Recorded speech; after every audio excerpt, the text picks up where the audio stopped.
Welcome to our meditation.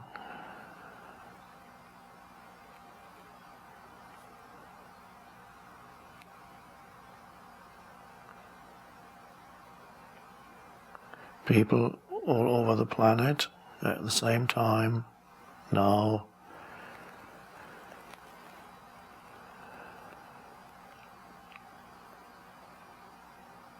opening up to the spaciousness inside, inner space.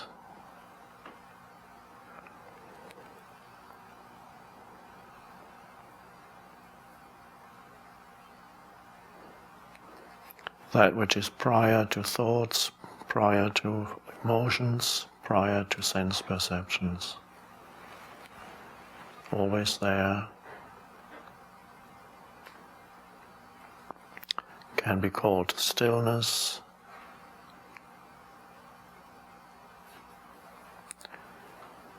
presence,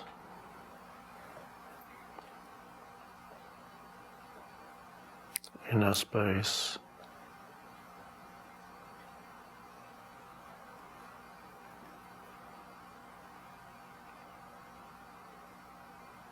You just have to pay attention to it.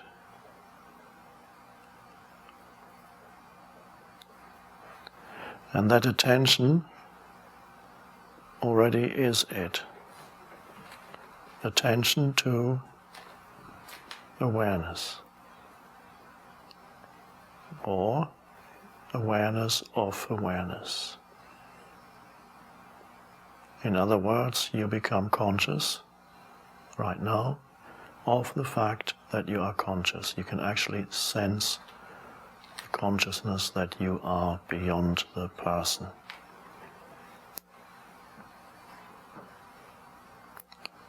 Completely non-conceptual, nothing to do with thinking.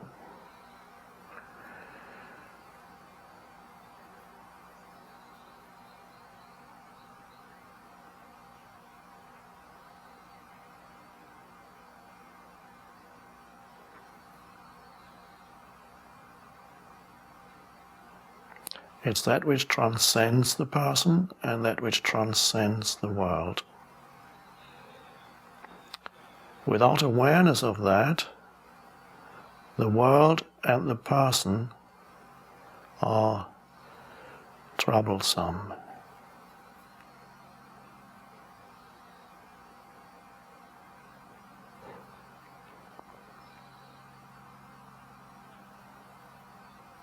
And without awareness of that, the world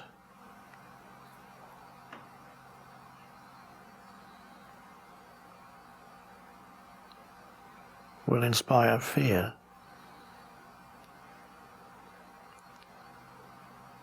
Because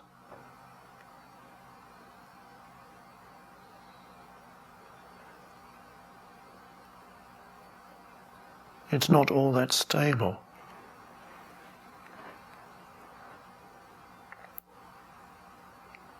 Continuous flux, especially at this time, even if we are not affected directly by upheavals that are happening or have recently happened in different parts of the world, Japan, earthquake, tsunami, nuclear reactors, North Africa, upheavals, Middle East.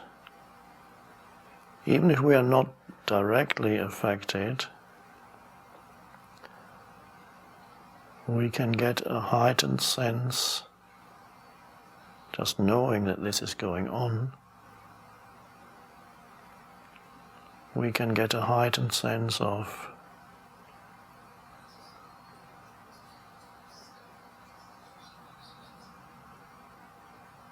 the fact that the world is not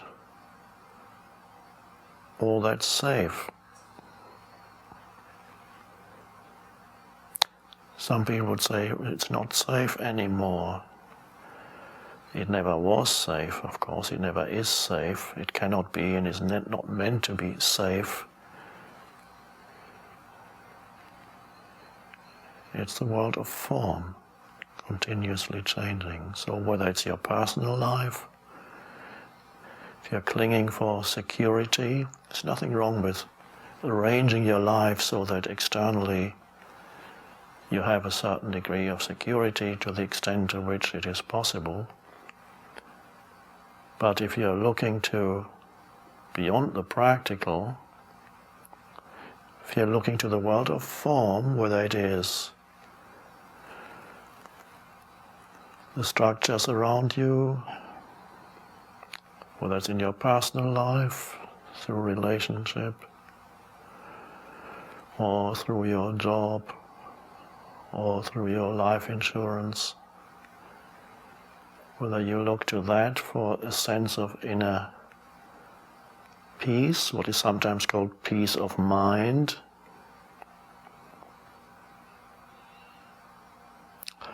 or whether you look to the collective structures of the economy, social structures, whether you look to that for a sense of security, it cannot provide you with that for too long.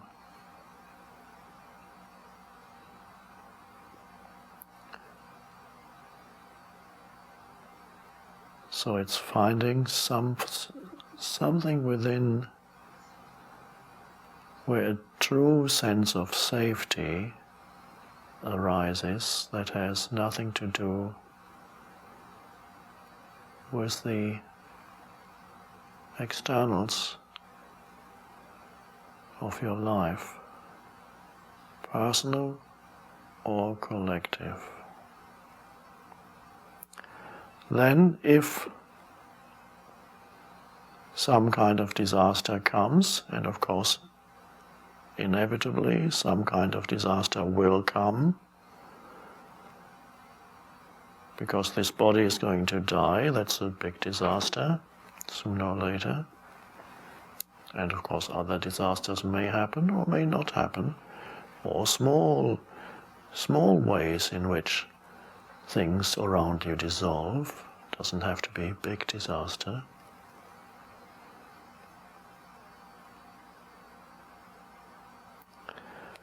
It's often those collective disasters that can bring about a leap in awareness in many people who are personally affected by that. If that is your destiny, that's fine.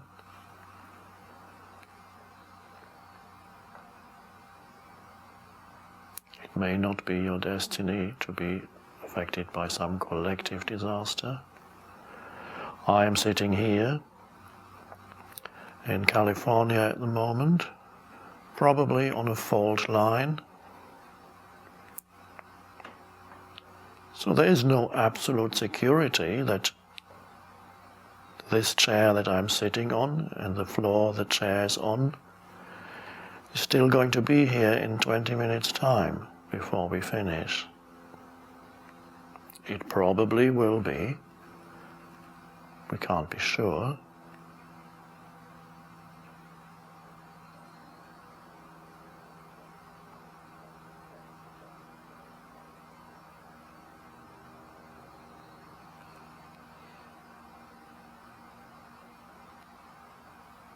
Or even that this body will still be alive in 20 minutes' time.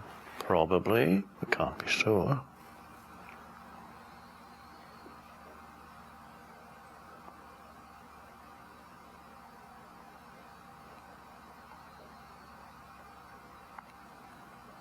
Now, it's for many people, it's the challenge of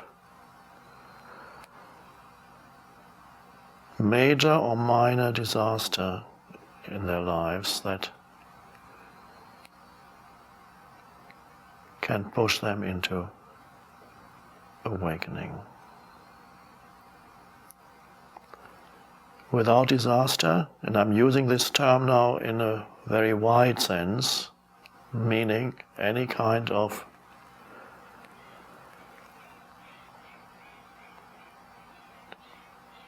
dissolution of form around you.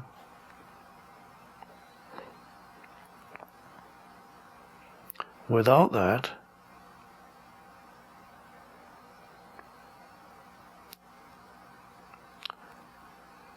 consciousness would not even evolve.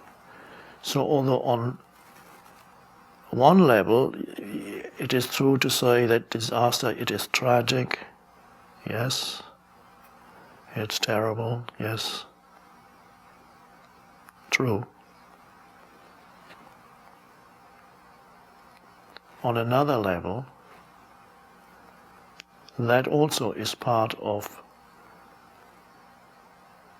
a much larger context, and that larger context is the evolution of consciousness here.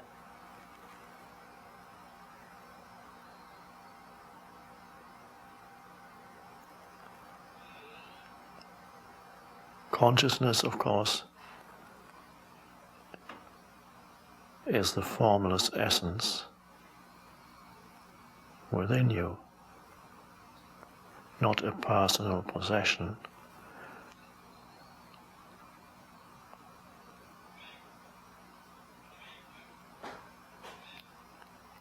So somehow the fluctuation of forms is part of the way in which consciousness evolves here in this dimension and comes into this dimension more fully.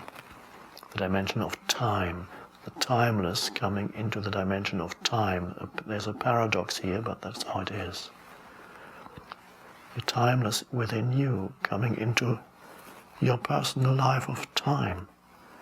That which is beyond the person, shining through the person.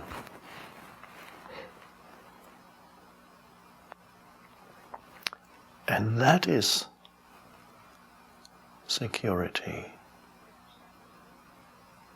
Because you can then sense, beyond any conceptual explanations or beliefs,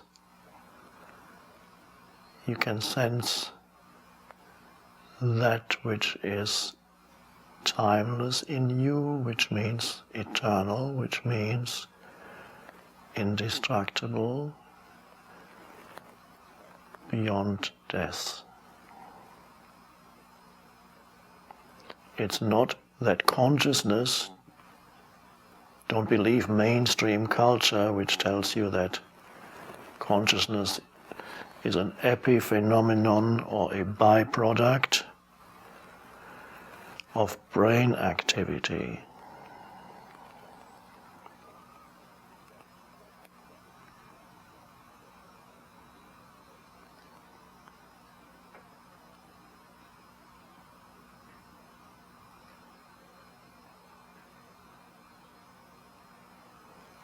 The brain is born out of consciousness, not the other way around.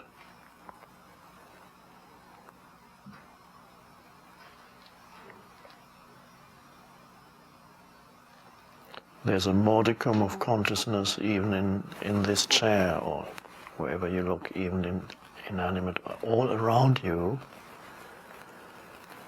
All the forms around you are consciousness having taken on a temporary form.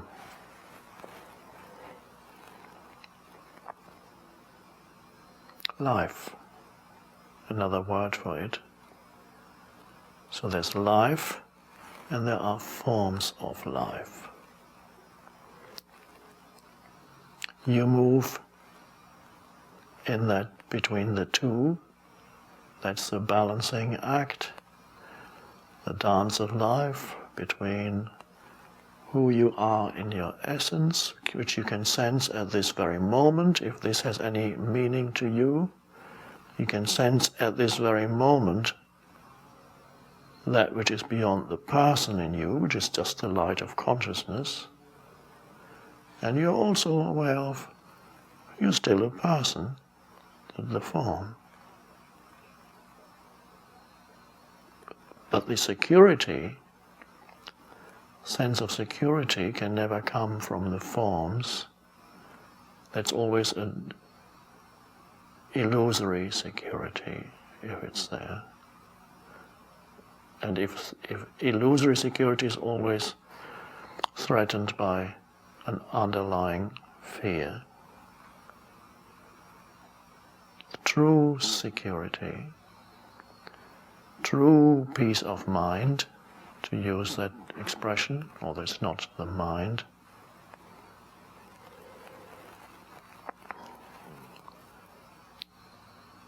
we do not need for disaster to happen in our lives to find that. And perhaps if we find that without the disaster, or because we've already had our disasters and it has taken us there, perhaps we don't need to experience further external disaster, but if we do, it'll just be a deepening. It will result in a deepening.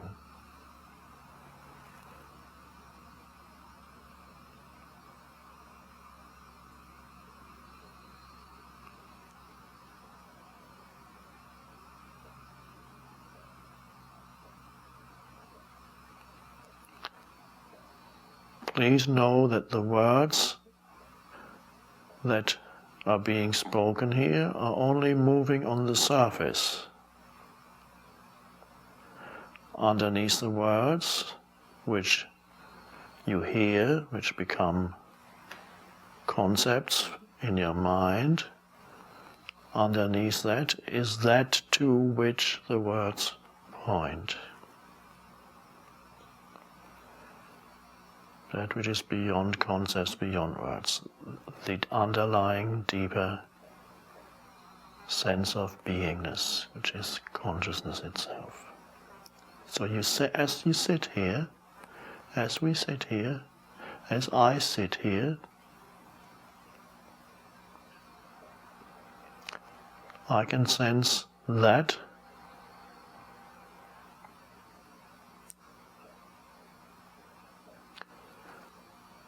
it's a little silly to quantify it, but I could say,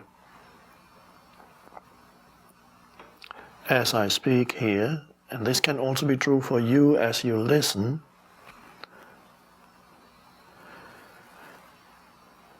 %, of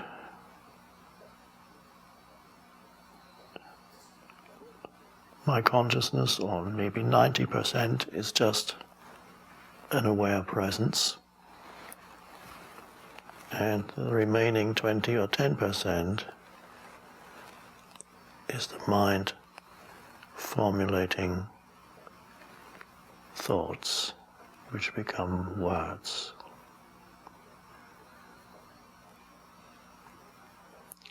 But the mind that is formulating thoughts is inspired by that which is beyond thoughts. It's just giving expression, always very limited, to that which cannot be spoken, but can be sensed here and now.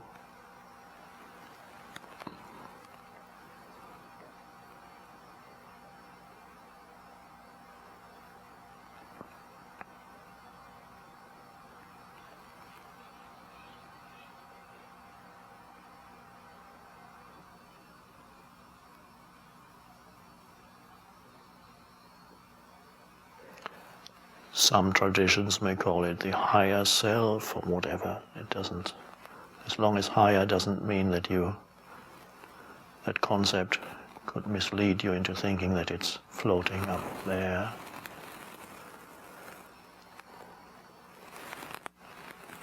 I'm looking for my higher self.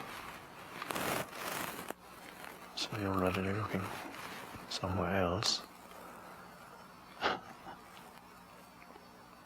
Maybe inner self would be a better, deeper self, essential self, or don't call it a self at all, as the Buddhists do, the no self, the empty space, or call it the fullness. The main thing is not to get attached to any concept, but just use it as a pointer. What's important is not the concept as an explanation, but that to which it points. That's why we're here.